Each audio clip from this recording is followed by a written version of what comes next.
We have just talked about three key areas of component innovation: processing, memory, and display. But what happens when you put all these state-of-the-art components together? We are working with our partners to add their value on top of those components.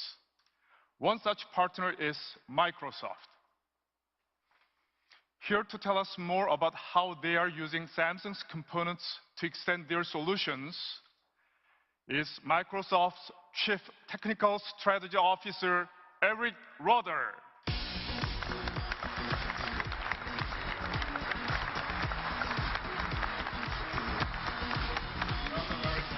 Thank you, Stephen. Well, 2012 was a busy and exciting year for Microsoft. We had an amazing launch of new products as we continued our transformation from a software company to a devices and services company.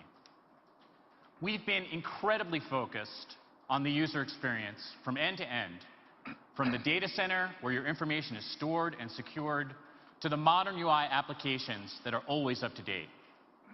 And our journey has really made us appreciate partners like Samsung, who enable us to deliver our vision across a full spectrum of devices and services. Great experiences like Outlook, SkyDrive, and Xbox Music demand great devices. And Samsung's new AT family of devices truly highlights the modern UI of Windows. In fact, Samsung was the first company to cover all of the major form factors for this wave of Windows, from the phone to the desktop, which was a fantastic achievement. Beyond Windows tablets, PCs, and phones, we've also worked together to bring Skype to Samsung Smart TVs, so people can have a great communications experience from the comfort of their living rooms. We sometimes take for granted that every new device will have better graphics and better battery life than the previous generation. However, the reality is that it takes careful coordination across the entire supply chain in order to make this happen. In the case of Microsoft Surface, Samsung is one of our strategic suppliers for components. The result of this cooperation is a Windows 8 device with great battery life and a vibrant display, so you can see more, do more, and share more with the Surface. We have a long history of working with Samsung to push the limits of display technology.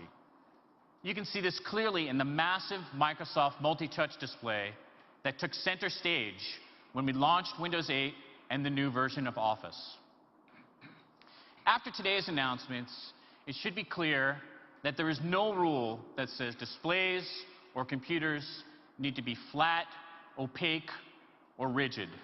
Just look at the Youm screen we just saw.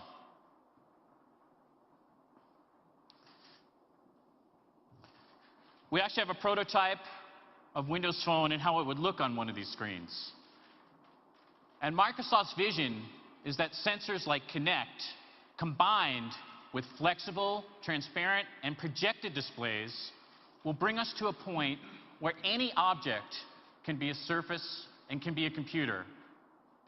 I'd like to close with a short video from Microsoft Research, which extends interactivity to every surface in your living room. Last year, you may have seen some videos with pre-computed projections. What we're demoing today is both real-time and fully interactive. And while you may find it hard to believe, the footage shown here is exactly what appeared in our lab without any special effects being added. Some companies talk about a reality distortion field. We've actually built one.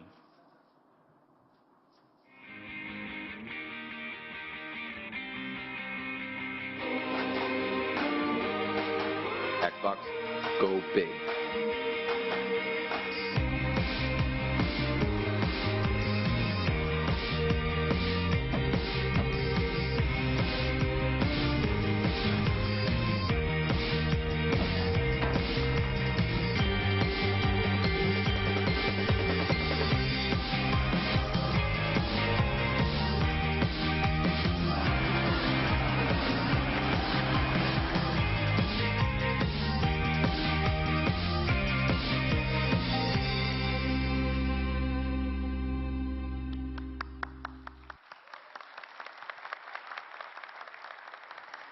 this is just a glimpse of what our future may hold in store for us.